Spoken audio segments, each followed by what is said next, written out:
classic rock for the Jersey Shore. Welcome to the Gateway Toyota Coaches Corner, powered by Gateway Toyota, Route 37 East in Toms River. Get it all at Gateway. Kevin Williams, Ed Sarluca, and Bob Batters talk Shore Conference High School football on the Shore Sports Network. 105.7 The Hawk and 105.7thehawk.com. On this Wednesday, November 28th, it is the Gateway Toyota Coaches Corner. We are broadcasting live from River Rock Restaurant and Marina Bar in Brick. This is our final appearance here of this season. And as I welcome in my broadcasting cohorts, Ed Sarluca and Bob Batters, I just harken back to the first time we were here. It was the second week of September. People were outside on the deck in shorts. I still had a tan, and here we are tonight, basically wrapping up the month of November. It's with the wind chill, it's probably about 35 degrees outside, and yet we're still talking high school football. It's a long, long season, longer this year in some cases for a couple of teams who are playing in bowl games this Saturday. We're going to get into all of that. We've got an interesting, diverse subject matter tonight.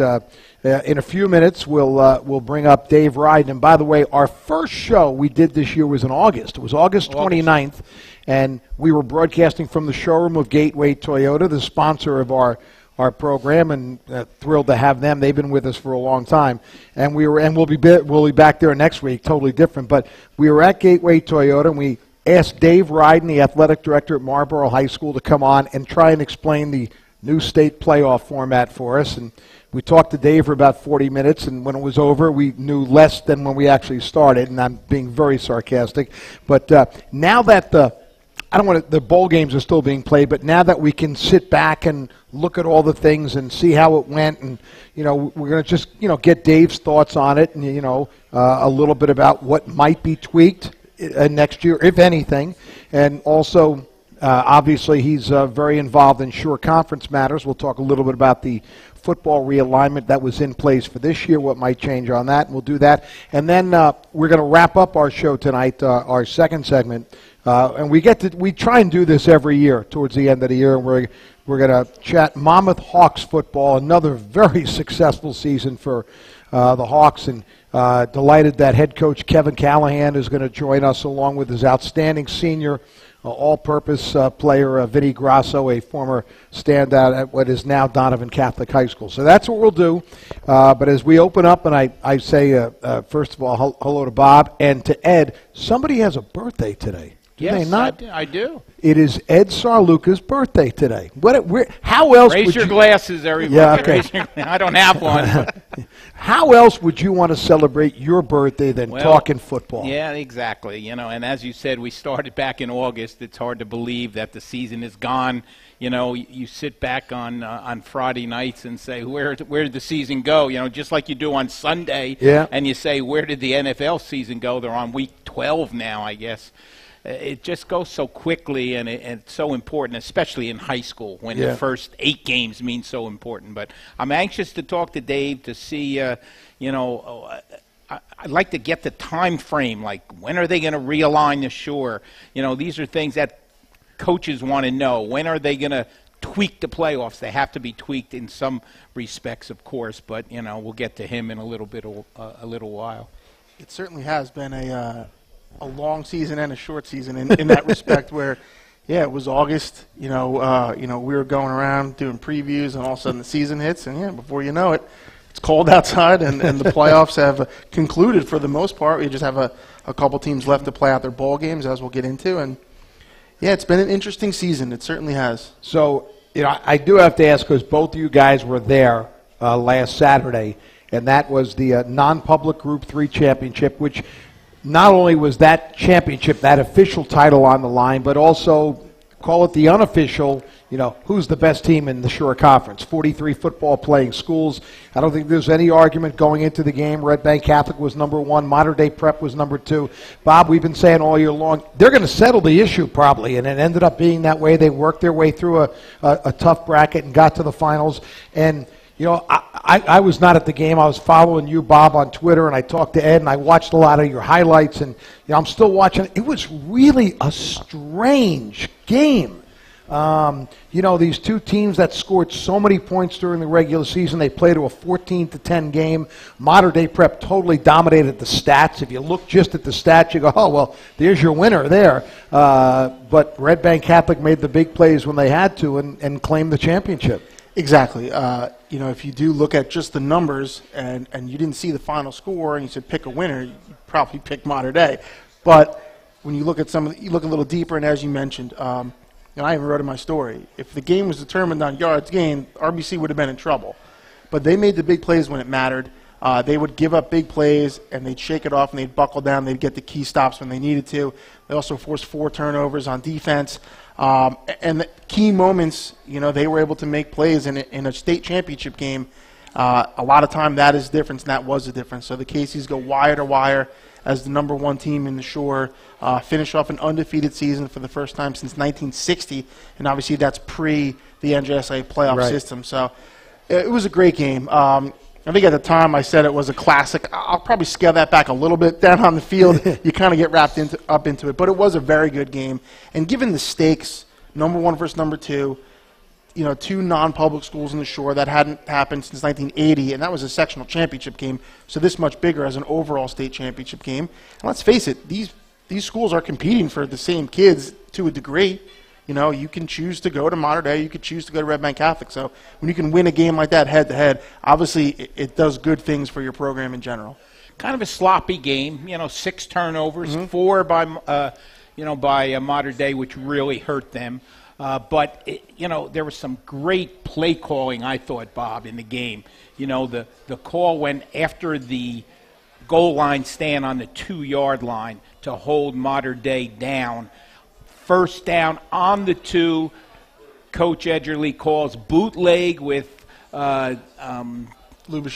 Yeah, Lubashir, and he throws a bomb to Bauman, the tight end, who was kind of quiet offensively for most of the day, big on defense, for 60 yards to get him on the other side of the 50. Tremendous play call there, and gutsy. Yeah, and they also had the fake punt earlier in the game that led to their first touchdown. So, yeah, that's, again, we know Frank Edgerly is an excellent football mind, and you see it in games like that. That's where it comes out. He even said after the game he was a little too aggressive. That's where some of those turnovers came from. But with the fake punt and then the call there, back-to-back your own 2, to get them out of harm's way and flip the field. I mean, again, those were huge. And it also started to rain in the second half. Yes. That added to the sloppiness maybe, but it didn't seem to affect the players too much. I mean, the turnovers were created and caused in a lot of situations by very hard-hitting football game by both teams. Did you come away from the game feeling like the teams are so closely matched that maybe it's one of those, if they played 10 times, it could be 5-5? I think so, yes. I did also. Both those teams are exceptionally talented, exceptionally well coached. They're good on both sides of the ball.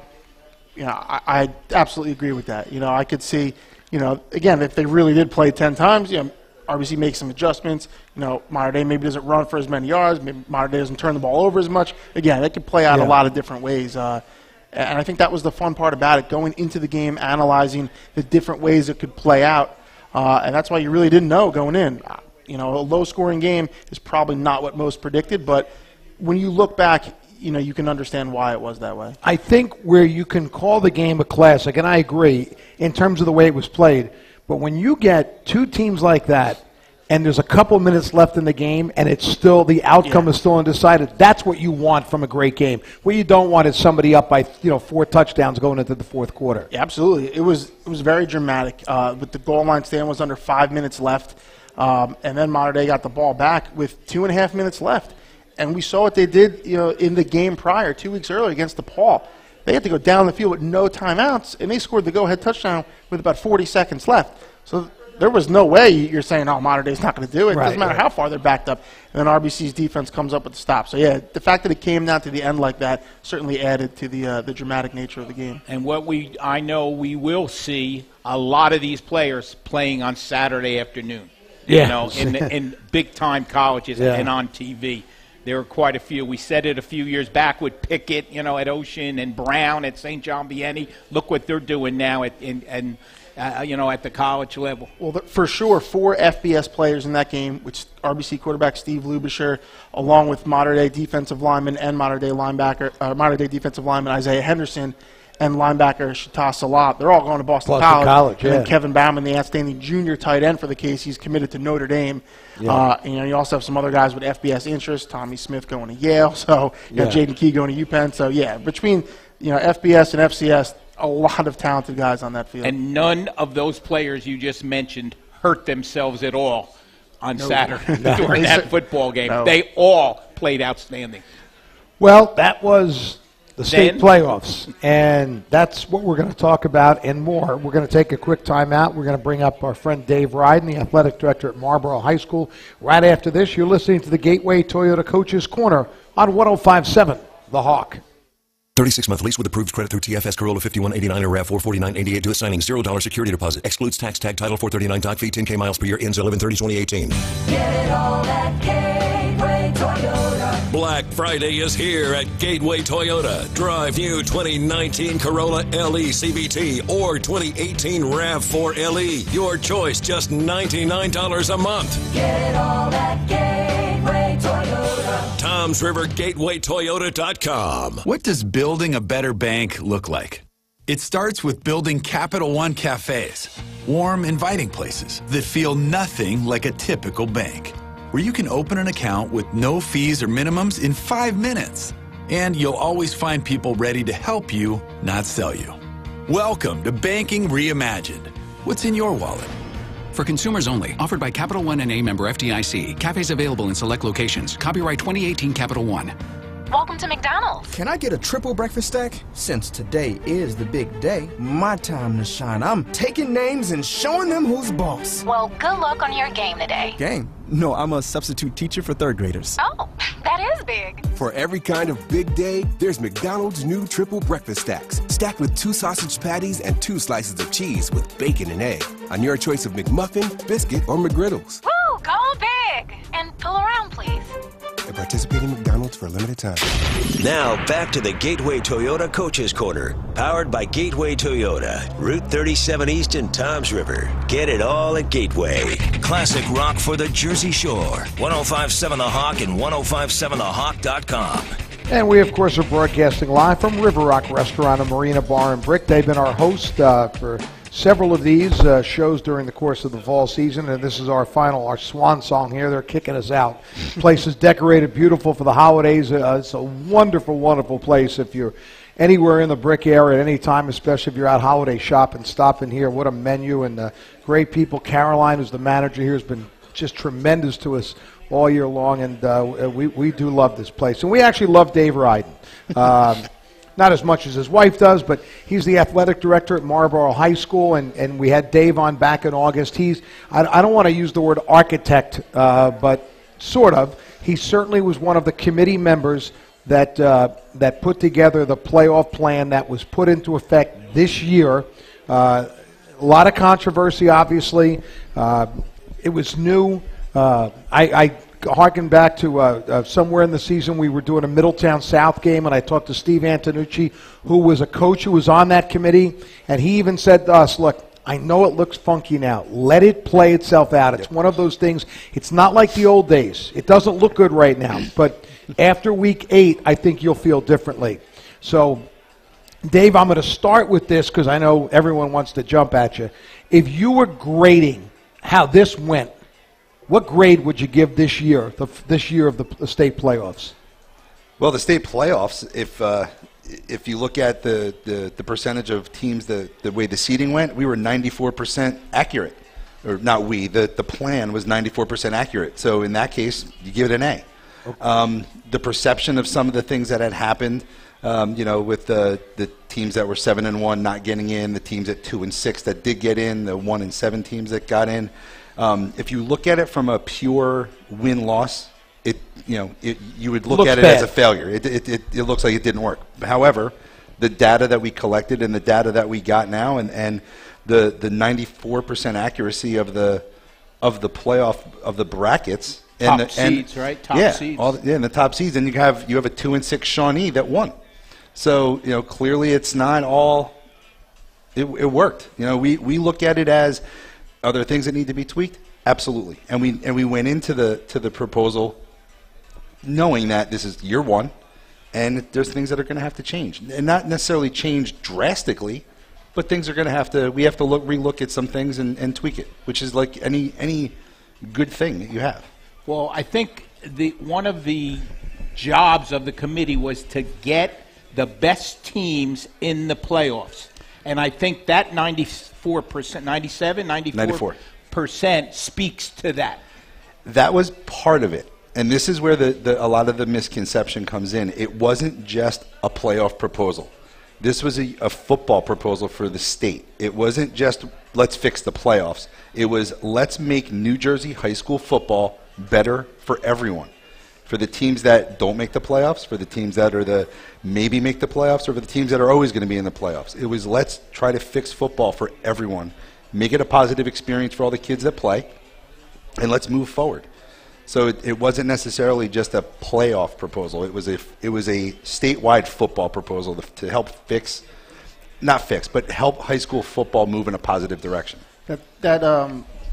The scheduling relief that a lot of the teams in the Shore were searching for, what's the feedback been like as far as those teams at least wanting that relief, and they feel like they got that? They feel like they had a fair season based on what their talent level was. Let me interrupt. This is more about the Shore realignment, yes, exactly. This question, right? Well, okay. because that's part of what the whole right, exactly. was.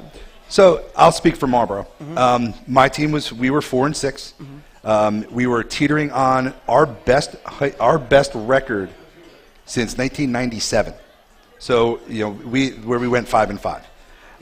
We had one game that was there was a little bit of an issue with, and there was our second round of our consolation game where we did not play up to our ability. So we were right there at 5-5. When we went into our season, we knew we weren't going to make the playoffs, even if we went undefeated. But that wasn't the goal. The goal was get a winning season, get a positive, get positivity in the building, get some school spirit involved, and move forward from there. Our win against Freehold Township sent shockwaves through our building, and it was unbelievable what happened. And even now, we're going into our winter season, and everyone is still up. The positivity going into the athletic program at the high school is unbelievable, and it's an excitement. That's what it's about. And now to follow up on that real quick, as you mentioned, when you guys started the season, you knew we're not going to make the playoffs no matter what our record is. Correct. You asked for that schedule relief. You have an easier schedule. The opportunity to gain those necessary points or whatever are not going to be there. Correct. Now, was that a big key to communicate that to some of the coaches? Like the biggest one was Delran was 7-1, didn't make the playoffs. From what I understand, they had asked for schedule relief. They did. And got it. They so did. with the schedule they were originally going to have, they were not going 7-1. So that's got to be hard for you guys to go, well, we gave you the relief you asked for within your conference. You won all these games, and now you're complaining that you're not in the playoffs. When you shouldn't have had that expectation. And that goes to the whole as a proposal. Yes, Delran did ask the West Jersey Football League for relief out of their schedule. The West Jersey Football League granted them their relief within their schedule. No one could have predicted that they would be 7-1 at the end of the season. However, with the schedule that they played 0 teams that made a playoff bracket. 0. So does the amount of wins you have equate how good you are? That's kind of where we are right now in the Shore. To speak to the Delran situation is they asked for relief, they got relief, but then got upset that they didn't make the playoffs. Well, my philosophy is you can't have your cake and eat it too. You can't ask for an easy schedule and then complain when you don't get to the show. Gotcha. You know what I mean? So that's kind of, we have on the flip side with Middletown North. Middletown North made the playoffs. They were 1-7. But if you look at the teams that they played, got it right here. Most of them made the playoffs. Yeah. And then in their consolation game, they beat Northern Burlington. All of them but one. In Middletown made the playoffs, and they beat that team by over 40 points. You know what I mean? So it's not necessarily the wins, and that's kind of what the Bourne does. The Bourne takes your strength of your schedule and adds a value to it.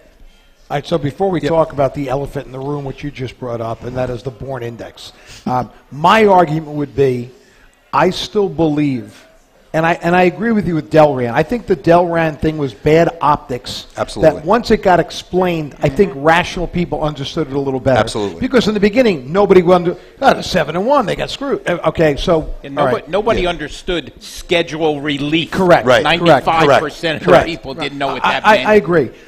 I would argue, though, the playoffs still should be something of a reward for having a good season.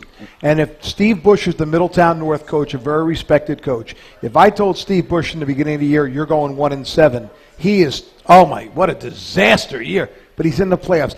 I think you've got to do something. And I say I think, and I know some people are going to point out, Shawnee went 2-6. They're playing this weekend, by the way. Correct. They're one of the last They won teams in the a 2-6. I would have never given them a chance. You can't be in a playoffs with 2-6. They would not have made the playoffs.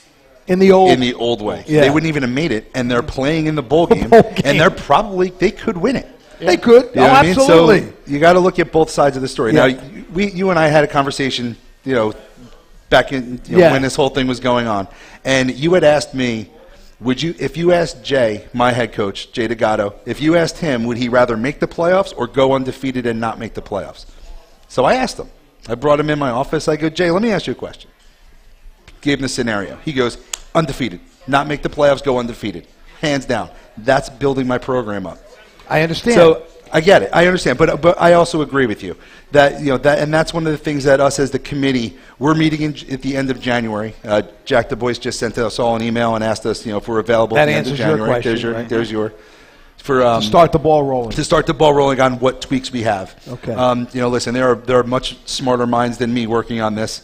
Dan Vivino from Westfield is a numbers genius. I mean, he figures everything out and has all the percentages and has everything kind of planned out. And not planned, but he has all the numbers and all the data, and he runs everything, and he runs it from years past and stuff like that. So he's our go-to guy with the numbers. And that's kind of what we're looking at. We are going to tweak things. All right, so let me just ask you the Bourne Index, and that became probably the most controversial part for a couple of reasons. Number one, nobody knows it.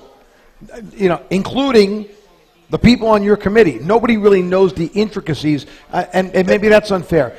The thing I think that became the bad optic was when people found out late in the regular season that there's actually a reward for winning by a certain margin.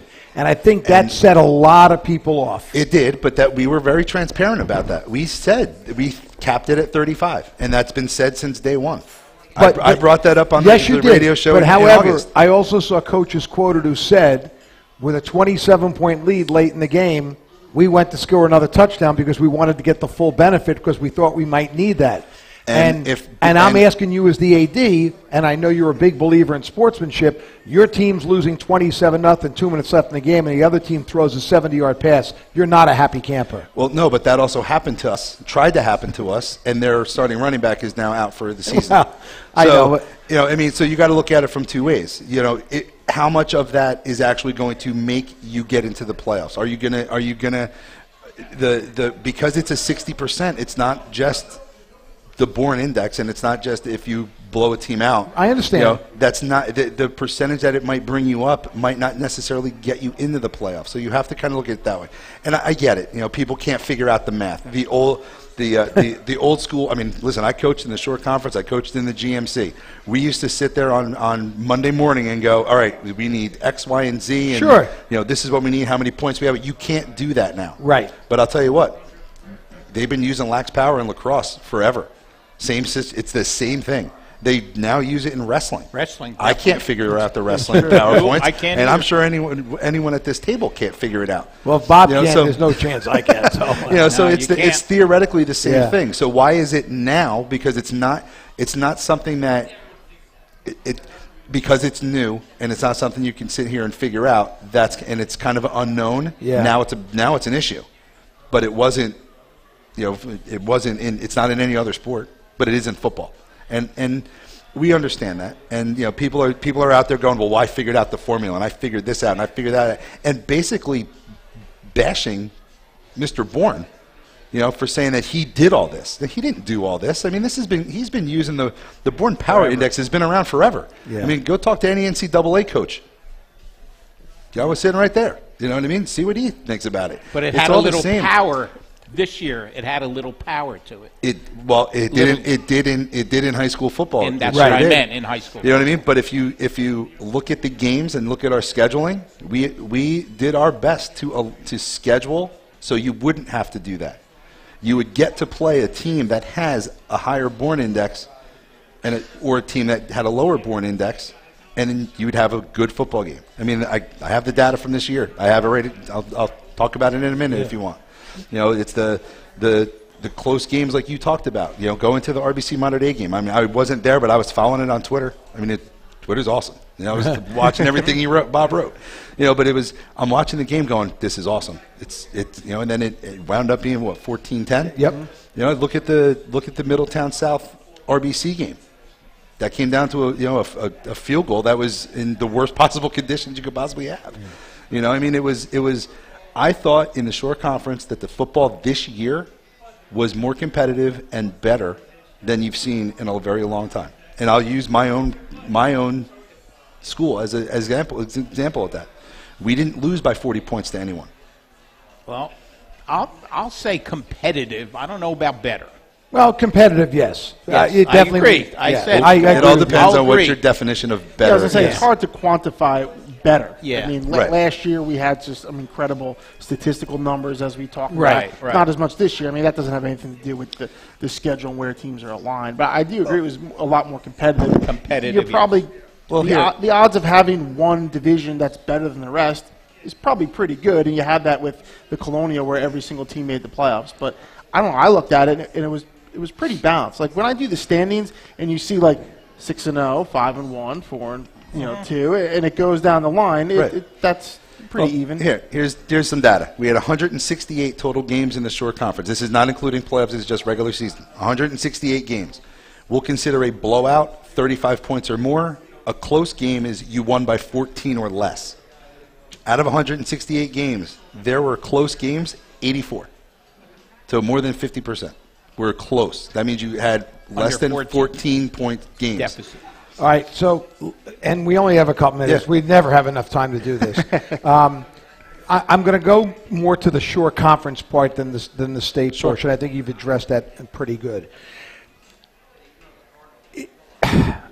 I know that group size has to be a factor because that leads to the playoffs. You can't have a group 2 in with a group 5. It just makes no sense. And I know what you did there. Like you're an example of you were group 5 in with group 3s, but the intent was a little bit different. Your goal was different. And I think it probably achieved that in what you said. I guess my feeling is, should you put all the great teams together, or should the mindset be when you do a division, my team can win, my team will beat 2 teams, will lose to 2 teams, and then there's 2 or 3 that are a toss-up?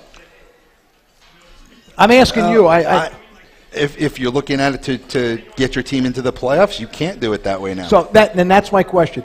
Is truthfully, can you almost say unequivocally that one of the goals of the Shore Conference alignment is to make it work better for the state playoffs? And then my question would be, but does that take away from, I guess the only thing I really find fault with is, man, the rivalry games are gone for the most part. But they're not. But see, they're not in division anymore. And now what we're doing a couple things different this year. We have a committee meeting. We have a football scheduling committee that is made up of ADs from the Shore, from the Monmouth County and Ocean County schools. Right. The scheduler is on the committee, and of course, Rich Carroll, the president of the conference, is on the committee. But we are looking at ways in order to tweak now, because you can't now using with the Bourne Index, you can't just say, well, if I had 5 wins, I'm a good football team, because it doesn't necessarily equate. Wins don't equate to how good you really power are. ranking. So we need to look at that. UPI. So we're looking at different things. We have a committee meeting next Friday. Our goal is Friday, December 7th, if you want actual dates, to have a plan in mind that we are going to present to the Shore Conference Executive Committee the following Thursday. If what we come out of our meeting gets approved, we'll have a divisional alignment sent out So before alignments? I Well, mean, we'll have- you've already thought about, I mean, the 7th, that's in a week, right? Yeah. You've thought We about had where divisions and everything? Absolutely. We Okay. talked about it last That's month. impressive. We talked about it last month because listen, you asked before we started. All I right. want my divisional alignment. Yeah, I that's want my important. divisional alignment. That's very I important. want to know who I'm playing week 1. And next year, week 0 is right after Labor Day. Is after Labor Day, so you can manipulate your schedule a little bit, to add a bye in there or pick up another game if you want to. But the goal is always to make the playoffs. The goal is always to have better football. That's the goal. So it depends on who you're talking to. If you're talking to Dave Ryden as the AD of Marlboro, my goal for my football team is to have better games, to have closer competition, not to walk into a football game and go, well, I'm just not going to win this game. You know what I mean? So if I was the AD of Manalapan, my goal is to make the playoffs and win the playoffs. If I'm at Guerreri, that's my goal. So it depends on who you talk to. But you got to look at it from global. I mean, we have our Group 1s are struggling, and we need to help them out, and that's something that we have to look at. So it's not just let's worry about the top 5 teams in the Shore. We got to go all the way down to the Keensburgs and the Point Beaches that are now struggling, that need help. Yeah. Has that been the biggest, one of the hardest things to get across, maybe to some coaches, but maybe more probably to the public who just kind of see these things at such a surface level where this isn't the NFL where everyone's goal is to win the Super Bowl, or even major college football where everyone's goal is to be a top 25 team, or for certain teams, obviously, get to a bowl game, we'll say. Right. In high school football, it seems like, especially we'll use the Shore as an example, everyone's goals are different. Your goal may be to build your program, and you don't care if you go 4-6, 5-5, 6-4 for 10 straight years. But if that builds it, and then you can adjust your goals as, okay, now maybe we can think about making the playoffs and be in a better division. Is that what you've been trying to explain to everybody? Yes, and that's when we have our general meetings with all the Shore Conference ADs. That's what we try to get across to them. And that's what we try to get. You need to go back and talk to your football coaches and explain to them, and then talk to the parents in your community and explain to them that this is we're trying to do what's best for everyone. It's not just tunnel vision, whatever is good for Marlboro. I look at it when I sit at that table, it's what's ever good for the entire conference. The other thing we're trying to do is last year we asked everyone to give us one game that they wanted as a crossover. This year we're asking for 2. We're going to guarantee one. You might get the second one. Okay. So that's, there's your rival games. You know what I mean? So if let's take Middletown North, Middletown South. If they're not in division, they ask to play each other, that rivalry will stay. Right. Real quick. Sure. If they are in division, Wall and Manasquan, who play on Thanksgiving, will that affect that? No. If they want to Because this year, all the conference games were played in the first. Long Branch Red Bank was a Thanksgiving game. No. We schedule. The first thing Nick Pizzulli, our scheduler, asks is, "Do you want to play Thanksgiving? What is it?" And that game stays. Listen, when Middletown North, Middletown South. Are we going to work on the Constitution to get that out? The NJSAA Constitution? Yeah. Listen, in December, we have a vote that's going to change how we do things. Okay. We could have that sentence out after this year. Because that's how you play it all the way out. Right. Get an overall and group. then that would be an interesting game at MetLife. I don't know about these bowl games. Well, the bowl games are the stepping stone. I agree. This would be the next round. So imagine what it would look like next weekend. It'd be great. I think, I'm not even going to let you answer this because we're really out of time. I think there are 3 things that somewhere in the next year or 2 have to be resolved. Number 1, the Group 1s. You mentioned it. Absolutely. The Group 1s need to play Group 1s. I agree. Some of them are just so overmatched, and you only have 4 of them, so it makes it very challenging. It is. Number 2, there's always that issue of the non-publics in the Shore Conference, which is a very controversial thing. And number 3, I still believe at some point it's either Thanksgiving or it's not. You just can't have it all, and it's just so inherently unfair in some cases. I know. But to play on a Saturday in a championship game and then come back to play Thanksgiving on a Thursday, and we talk about safety is a big thing, come back on a Thursday to play a Thanksgiving day. Oh, and then, by the way, because you've now won that championship game, you're going to play 3 games in 10 or 12. It's way too. That's wrong. Yeah. Somebody's got to make a decision and say, hey, look, Thanksgiving's out. I know there's 10 teams out of the 43 in the Shore that play on Thanksgiving. Right, but I don't want to be that guy. I know, nobody wants to be that guy. Everyone wants to wait till they retire to let the next guy do it. I'll let the next guy worry about that. Dave, you're great. I really appreciate you coming down. I love doing this. I know you got to run out. You got another school function to take care of. But we really do appreciate you coming down. Stay right here. We're going to take a break and come back and go Hawk Talk on the Hawk. You're listening to the Gateway Toyota Coaches Corner on 105.7 The Hawk. 36-month lease with approved credit through TFS Corolla 5189 or RAV4 4988 to signing. $0 security deposit. Excludes tax tag title 439 doc fee 10K miles per year. Ends 11/30/2018. Get it all at Gateway Toyota. Black Friday is here at Gateway Toyota. Drive new 2019 Corolla LE CVT or 2018 RAV4 LE. Your choice, just $99 a month. Get it all at Gateway Toyota. Toms River GatewayToyota.com. It's the holiday sales event at Ford. It's a big deal, and we're busy making preparations to get you the best deals of the year. Because unlike Santa's presents, ours don't just magically appear. At Ford, ours are built in real factories, where pickup trucks come with best-in-class towing and payload, where SUVs are built with available features like terrain management and driver assist technologies, and where every bolt, stitch, and line of code is tested and tested again. But you don't have to write Santa a letter to get these presents. Naughty or nice, just come see your Ford dealer during our holiday sales event for our best offers of the year. Ford, built for the holidays. Built Ford proud. Best-in-class towing and payload when properly configured. Class as light-duty pickups under 8,500 pounds GVWR based on Ford segmentation. You're listening to the Gateway Toyota Coaches Corner. Classic rock for the Jersey Shore. 105.7 The Hawk and 105.7thehawk.com. Well, we are live at River Rock Restaurant and Bar in Brook Township. Delighted to do our Gateway Toyota Coaches Corner, our last trip here. And, you know, we've sort of almost become a tradition the last couple of years, and I think it's been here that late in the season, after the season's still going on, or in this case when it's over, we bring in Monmouth University head coach Kevin Callahan, and we always ask him to bring one of his shore conference players with him, and he had quite a few this year, quite a few very good ones, and we're thrilled that he's brought Vinny Grasso as a senior receiver, return specialist, running back, water boy, kind of do it all for the Hawks. And I'm going to start with the only head coach in Monmouth University history, and that is Coach Cal. And just another outstanding season in the Big South. Really a great year, 8-3, and just missed out on a second straight postseason berth, which I think a lot of people feel you kind of got a raw deal on. But it's probably not. You'd much rather be talking to me at 10-0 or 11-0, but it was another good season for Hawks football. You know, Kevin, it was a great year for us. To put this year on top of last year, I think speaks a lot to the players in our program and everything that they've done and worked for.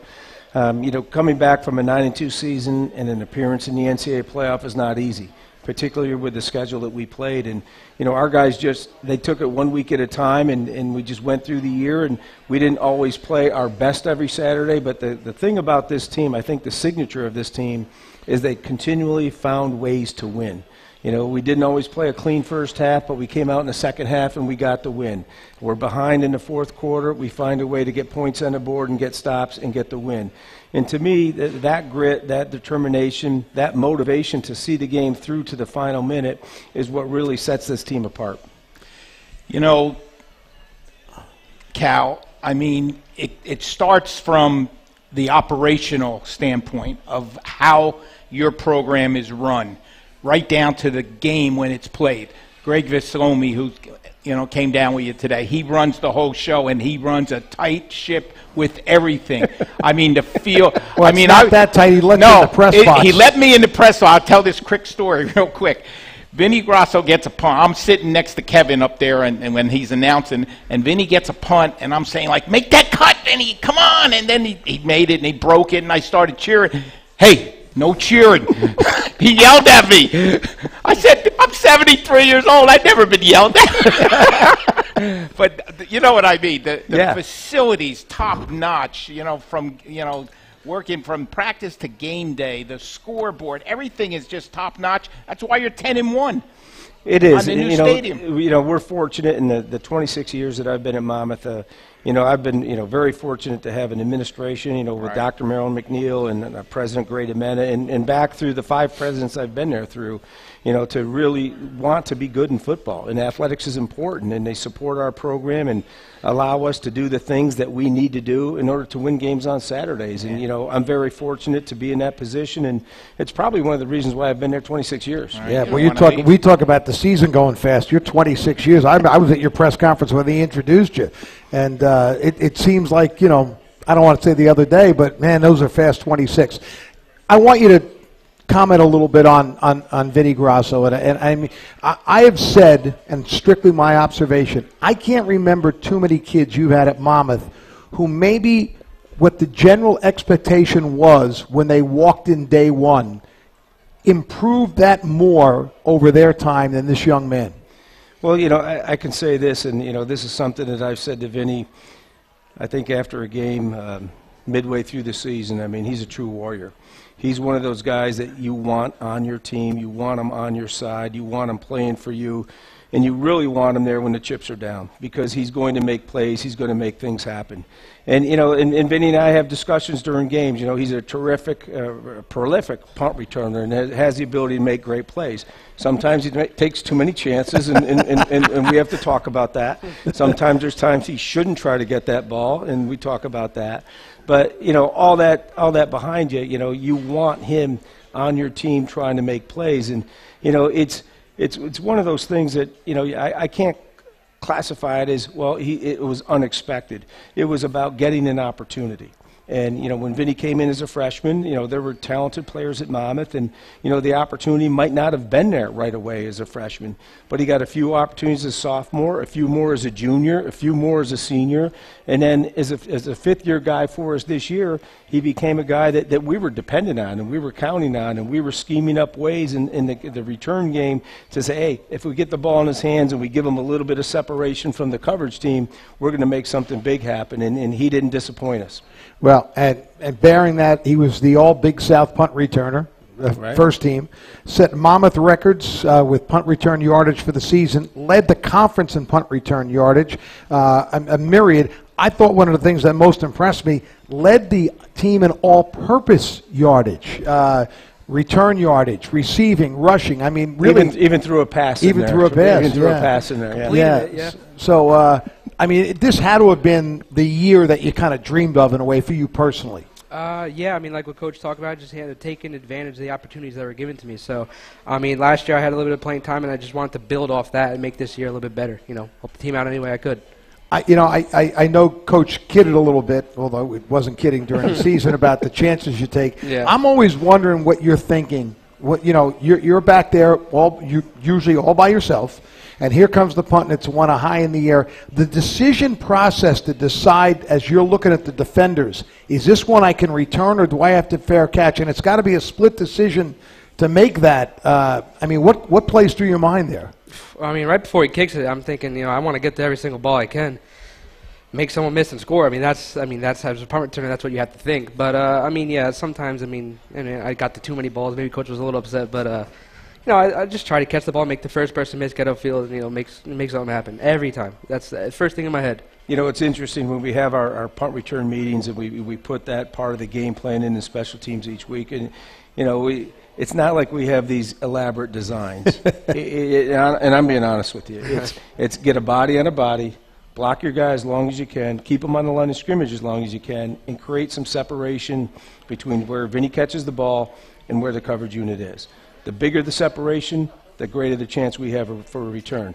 After that, anything goes. Just don't block anybody in the back. Yeah, exactly. Exactly. Coach, this year 26th season, and we talk about where it was when you started to where it's gone now, the facilities, the scholarships, and all of that. Big South, really outside of Kennesaw State, who was very impressive. I mean, 2 of your losses this season were the teams that were undefeated, right? Princeton and Kennesaw, which, and the other one was Eastern Michigan. Who's going to a bowl. Who's going to a bowl game. So, I mean, which validates why you should have gotten an at-large bid to the playoffs. But well, you'll get no argument from that. No, I'm sure I won't. I'm sure I won't. But what is there a next step? Like, or you just, you've established yourself. I mean, you struggled. Some people thought, well, the Big South's got to be, speed and size and all that. And here you are. You've been second the last 2 years. So, I mean. Well, the next step is play for and win a national championship. And that's what we want to do. I mean, there's a period of growth, and we experienced that period of growth back 10 years ago when we first went to scholarship football, and it took us a while to catch up and get to where everybody else was. We experienced it again when we first entered the Big South and, had to play catch up in terms of the resources and number of scholarships. And as the scholarships have increased, as the facilities have improved, you see what the results are. And we can play with anybody in the country. And we believe that, and everybody on our team knows that. And that's the way we prepare. And I think as we continue to grow, we're going to be a program that people nationwide are going to have to deal with. How about for you? How much better is the program now from when you entered the first time you walked on as a freshman? Oh, without a doubt. I mean, our first year, I think, the year I redshirted, may have been our first year of the Big South, right? We didn't win a game in the Big South. So, I mean, we have a bunch of us like, well, I mean, first year we don't win a game.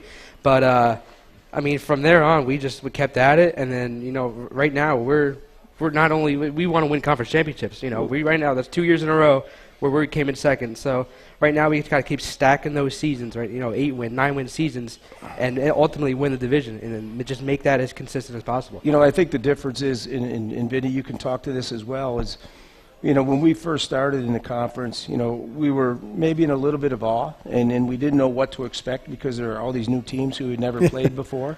And now we expect to win games when we go play them. And that's the expectation that every player, every coach in our program has. Well, Kennesaw close at the half. Yep. It was the second half. You're getting closer. Is it the offense? Is it that flex bone offense that gives you problems? Well, there's no doubt it gives you problems. Yeah. I mean, because you don't see it obviously. You see it once a year. Yeah. You see it once a year, and they do it every day.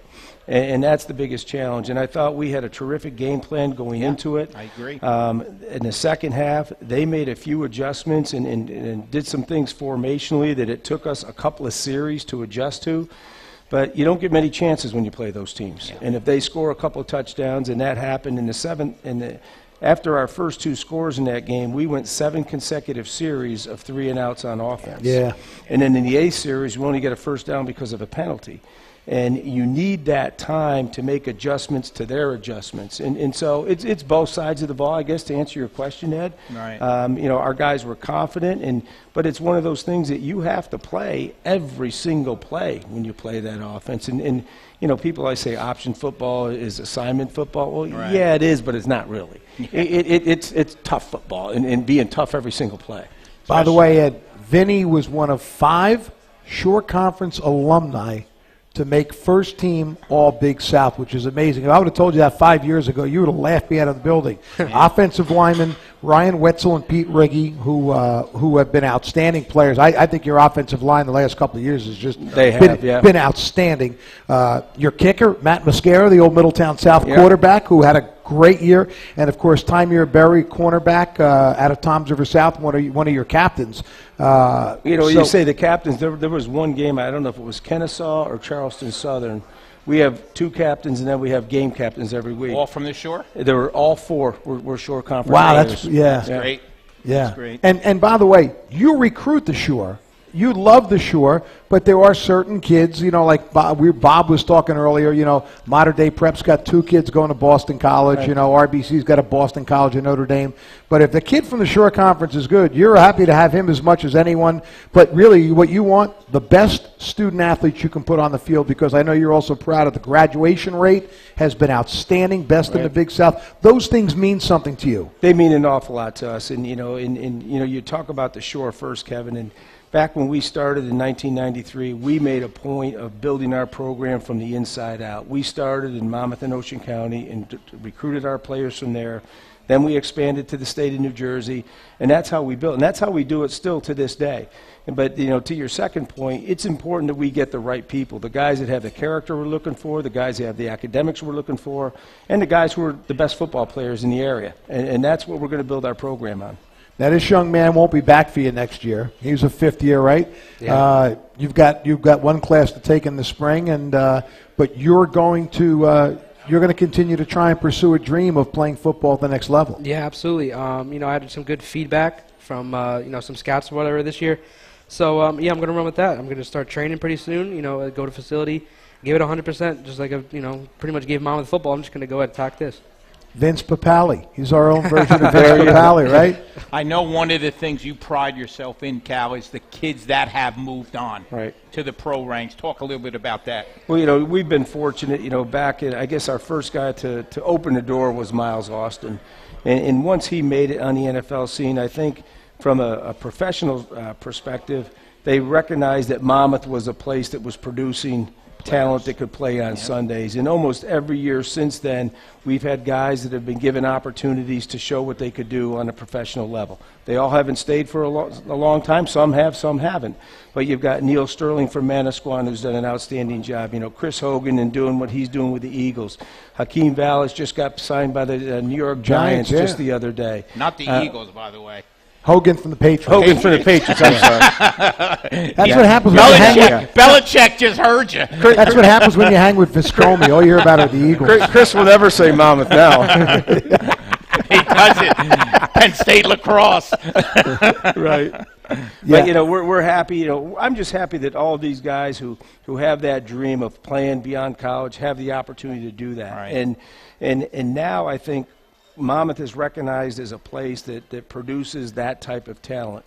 You know, we were just talking at the table earlier. We had 26 teams represented at Monmouth in terms of scouts coming to our practices this year. Last year we had 31 of the 32, and that's just the different teams, and many of those send 2 and 3 scouts. They'll come and double-check each other's work and all that. So Monmouth is definitely a place that they're stopping at. It's one of the places on the map that they have to go each and every year.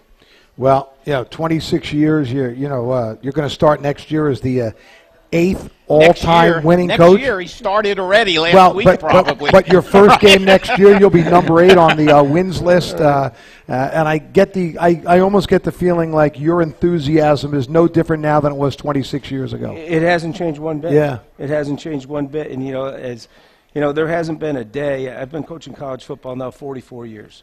There hasn't been one day where I hated getting up and going to work. And I still get up early. And I can't wait to get there. I can't wait to get the day started. Every day doesn't unfold the way that you envision when you're driving there. There's always surprises that come along. But there hasn't been a day where I've been disappointed that I had to go to work. You like what you have coming back next year? I love what we have coming back. We've got a great schedule, and we're opening it up at Western Michigan, who's a bowl team this year. We go out to play the University of Montana from the Big Sky Conference. A couple CAA teams in there. We can't wait to go. Going to miss having you next year to announce nice schedule. Back deep to receive. Vinny Grasso, congratulations on your career. Really outstanding job. Coach, always a pleasure. Thanks so much for spending a little time with us. And there is no off season, so I'll just say crank it up, get it ready to go next year. Appreciate it. Go See you in Hawks. September. All right, we're going to take one more quick break. We'll come back and wrap it up. You're listening to the Gateway Toyota Coaches Corner on 105.7 The Hawk. 36-month lease with approved credit through TFS Corolla 5189 or RAV44988 to a signing. $0 security deposit. Excludes tax tag title 439 doc fee 10K miles per year. Ends 11/30/2018. Get it all at Gateway Toyota. Black Friday is here at Gateway Toyota. Drive new 2019 Corolla LE CVT or 2018 RAV4 LE. Your choice, just $99 a month. Get it all at Gateway Toyota. Toms River GatewayToyota.com. We used to always argue about data. She's always like, don't stream so many videos. Now, thanks to Total Wireless, we get 50% more data. So, no more arguments. About data, at least. Hey. Bring your number to Total Wireless right now and get 50% more data. That means a family of 4 can get over 37 gigs of shared 4G LTE data for $25 per line per month. Total Wireless. Total confidence. Ends January 2nd, 2019. Plans with data only. Excludes ports from TracFone Wireless Inc. brands. Terms at TotalWireless.com. Hey, just ask your delivery guy. Or the guy who built your delivery guy's house. Or the guy who laid the highway for the guy who built your delivery guy's house.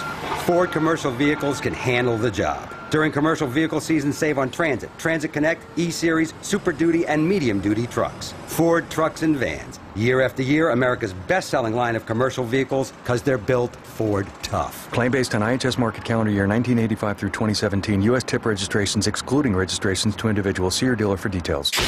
Now back to the Gateway Toyota Coaches Corner, powered by Gateway Toyota, Route 37 East in Toms River. Get it all at Gateway. Classic rock for the Jersey Shore. 105.7 The Hawk and 105.7thehawk.com. Now, sometimes I come back and they say we're in the fourth quarter. We're at the 2-minute warning, man. We are. We are live at River Rock, and it's been fun. This is our final appearance here. Next week, we're there for a bunch of reasons, but next week we'll be doing the show on Tuesday night, and we'll do it live from the showroom of Gateway Toyota on Route 37 East in Toms River. We call it our special award show. The plan is to have on the show our Coach of the Year, our Offensive and Defensive Players of the Year, our Shore Conference Most Valuable Player, and the presentation of the trophy to the #1 ranked team at the Shore. We'll do that all next week from Gateway Toyota, our host for this show for the last several years. Yep, it should be a good one. Always good to recognize the top performers of the year, and certainly have some good ones. Now you'll be going. I guess you'll be at MetLife on Saturday. I'll be there, certainly, all for day. those 2 games. Yep. So we've got 2 games, right? We have Rumson versus Woodrow Wilson in the South Group 3 bowl game at 1 p.m. and then 7 p.m. the finale for the entire season. Yeah. Group 4 South, Long Branch versus Shawnee. So those should be good ones. Just in case you didn't look ahead, they do predict some rain for Saturday afternoon. Naturally. Hey, it's like unbelievable last how much year. It's a cozy The preparation. last month, I right? know. The weather has been atrocious. Now, I mean, for football. I know we can't delve into those games, but real quick, Rumson against Woodrow Wilson. Woodrow Wilson, a great offense. Nick Cargman, their quarterback, is thrown for 3,600 yards and 38 touchdowns. And Stanley King, wide receiver, Louisville commit, 1,339 receiving yards and 13 touchdowns. So, yeah, they got an offense to stop. They use 2 footballs when they play. Expect a big dose of one for the quarterback. Rumson one for will the want to running back. control the clock as much. Alex Malgin will probably get 60 carries. Game plan is a mirror image of what they had to do against Somerville. And then for Long Branch, the Green Wave were the favorite, as we talked about. Shawnee was 2-6 entering the playoffs, and the Renegades have a freshman quarterback, Joe Dalsey, who obviously is their starting quarterback. He's also their leading rusher, so they got a lot on a freshman's shoulders, but he led them to a sectional championship. We'll see if his senior-laden Green Wave team can rattle One of the them. top coaches in the state. Tim Kashu. Yeah. Well, how about this, though? Their last 3 wins by 2 points, by a field goal in double overtime, and by 8 points. So, I mean, they were, like, in my mind, they don't belong in the playoffs. They're 2-6. Meanwhile, now they're playing the last game of the entire season, which is staggering. Absolutely. It is interesting how that plays out. So. And I'm going to say this. I've tried to do this with some people, and we got to wrap it up. But defending the whole thing is that everyone is always worried about how it impacts them, their school, whatever. And whatever decisions are made, let's talk about on the Shore Conference level. They've got 43 schools playing football. They can't do something that's only good for 1, 2, or 3. They've got to try and come something that comes up for 43. It's a challenge. Hopefully they'll make some adjustments. I do think there are things that have to be taken care of, but we'll see what happens. We'll know soon enough. I don't think there's many, if any team, there might be 1 or 2 that could legitimately say, hey, we kind of got screwed over by our schedule. We should have been better. We should have been this. I mean, you look at it from top to bottom.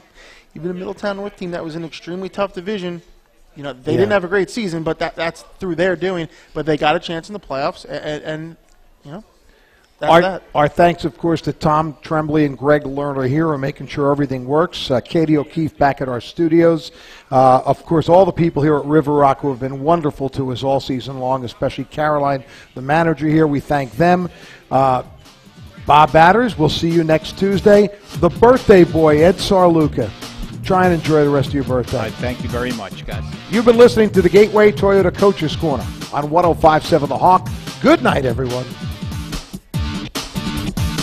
The Gateway Toyota Coaches Corner on 105.7 The Hawk was powered by Gateway Toyota. No problem. Thank you. Get it all at Gateway. Join us again next week. Get a complete look at Shore Conference football anytime. Log on to shoresportsnetwork.com.